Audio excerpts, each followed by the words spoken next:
Et la Nive, elle rentre carrément dans le champ maintenant. Même avec le niveau bas qu'on a aujourd'hui, là, tu l'as dans le champ. Là.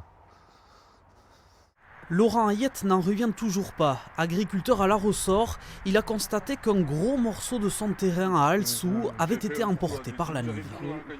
L'inondation de vendredi, elle a embarqué plus d'un demi-hectare de terre sur les berges. Elle a commencé à creuser à l'intérieur du champ et ensuite il y a au moins 2 hectares où il n'y a que du gravier qui s'est déposé. C'est impressionnant. À chaque fois, c'est de pire en pire. Quoi. Du gravier qui rend le terrain totalement incultivable. Le phénomène n'est pas nouveau, mais il s'accentue. Or, pour Laurent, les dégâts pourraient être évités. De plus en plus, avec les crues, la Nive elle s'étale puisqu'il manque de profondeur.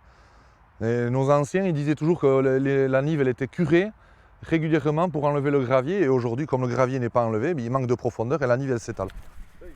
De l'autre côté de la Nive, à la ressort, la rivière a également mangé une grande quantité de terre sur le champ de piment de Michel Andoueza. Il y avait l'arbre là, je pense qu'il y a 10-15 mètres de terre qui sont partis. Oui. On drague bien le port à Bayonne, pour des raisons économiques évidemment.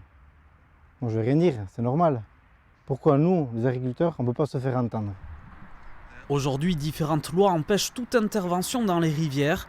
Laurent Hayette a écrit au président de la République pour l'alerter sur le mur administratif auquel, selon lui, les agriculteurs sont confrontés, alors que leur outil de travail est en jeu.